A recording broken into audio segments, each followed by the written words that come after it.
یعنی گمان حق کے مقابلے میں کوئی حیثیت نہیں رکھتا۔ ان اللہ علیم بما یفعلون، بے شک اللہ ان کے کاموں کو جانتا ہے۔ وما کان ھذا القرآن ان یفترى من دون اللہ، اور اس قرآن کی یہ شان نہیں کہ کوئی اپنی طرف سے بنا لے اللہ کے اتارے بغیر۔ کفار مکہ نے یہ وہم کیا تھا کہ قرآن کریم سید عالم صلی اللہ علیہ وآلہ وسلم نے خود بنا لیا ہے۔ اس آیت میں ان کا یہ وہم دور فرمایا گیا کہ قرآن کریم ایسی کتاب ہی نہیں جس کی نسبت شک ہو سکے۔ اس کی مثال بنانے سے ساری مخلوق عاجز ہے، کوئی اس جیسی ایک آیت نہیں بنا سکتا۔ یقیناً وہ اللہ کی نازل فرمائی ہوئی کتاب ہے۔ وَلَكِن تَصْدِيقَ الَّذِي بَيْنَ يَدَيْهِ، ہاں وہ اگلی کتابوں کی تصدیق ہے، یعنی جو کتابیں پہلے آ چکی، توریت، انجیل، زبور، اس کی یہ تصدیق ہے۔ وَتَفْصِيلَ الْكِتَابِ، اور لوح محفوظ میں جو کچھ لکھا ہے سب کی تفصیل ہے۔ لا ریب فیہ، اس میں کچھ شک نہیں، من رب العالمین، رب العالمین کی طرف سے ہے۔ ام یقولون افتراہ، کیا یہ کہتے ہیں کہ انہوں نے اسے بنا لیا ہے؟ یعنی یہ کفار نبی اکرم صلی اللہ علیہ وآلہ وسلم کے متعلق یہ کہتے ہیں کہ انہوں نے خود بنا لیا ہے۔ قل، اے محبوب آپ فرمائیے، فَأْتُوا بِسُورَةٍ مِثْلِهِ، تو اس جیسی کوئی ایک صورت لے آؤ۔ وَادْعُوا مَنِ اسْتَطَعْتُم مِّن دُونِ اللَّهِ إِن كُنتُمْ صَادِقِينَ، اور اللہ کو چھوڑ کر جو مل سکیں سب کو بلا لاؤ اگر تم سچے ہو۔ اگر تمہارا یہ خیال ہے تو تم بھی عرب ہو، فصاحت اور بلاغت کے دعوے دار ہو۔ دنیا میں کوئی انسان ایسا نہیں ہے جس کے کلام کے مقابل کلام بنانے کو تم ناممکن سمجھتے ہو۔ دنیا میں کوئی بھی انسان اگر کوئی کلام لکھتا ہے تو اس کے کلام جیسا کلام بنایا جا سکتا ہے۔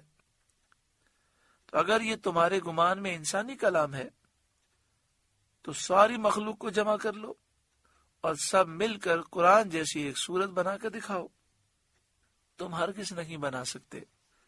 بل کذبوا بما لم یحیطوا بعلمہ، بلکہ اسے جھٹلایا جس کے علم پر قابو نہ پایا، یعنی قرآن پاک کو سمجھنے اور جاننے کے بغیر انہوں نے اس کو جھٹلا دیا، اور یہ جہالت کی انتہا ہے کہ کسی شے کو جانے بغیر اس کا انکار کیا جائے۔ قرآن کریم کا ایسے علوم پر مشتمل ہونا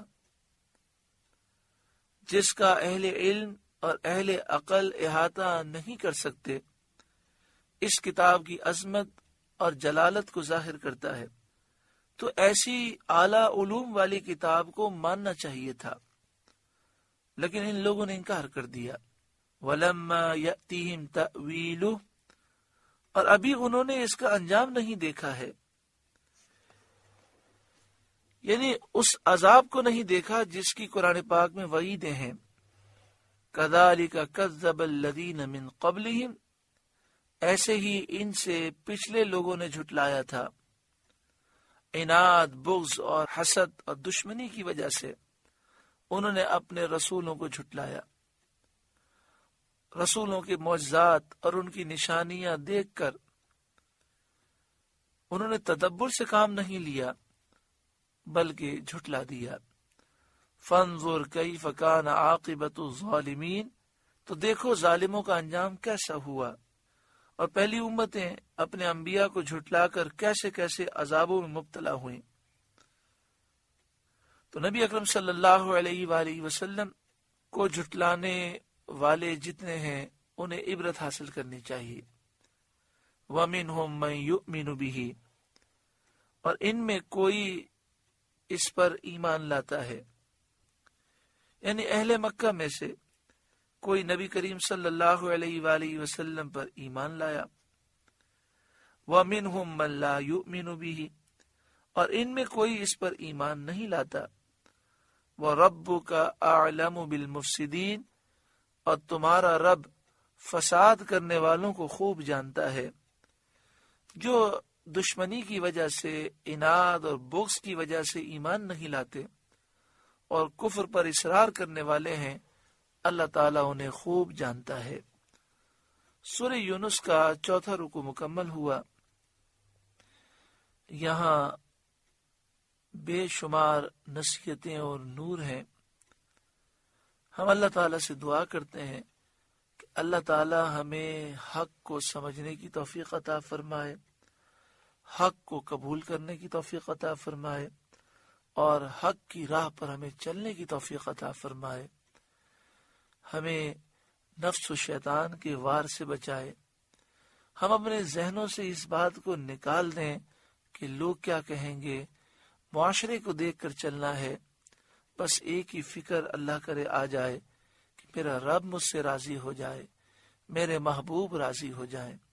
اللہ ہمیں اخلاص کے ساتھ نیک صالح اعمال اختیار کرنے کی توفیق عطا فرمائے، ہر برائی سے ہمیں نجات عطا فرمائے، آمین بجاہ سید المرسلین صلی اللہ علیہ وآلہ وسلم۔ آپ سے گزارش ہے کہ قرآن کے اس پیغام کو آگے پہنچا کر ثواب جاریہ حاصل کریں۔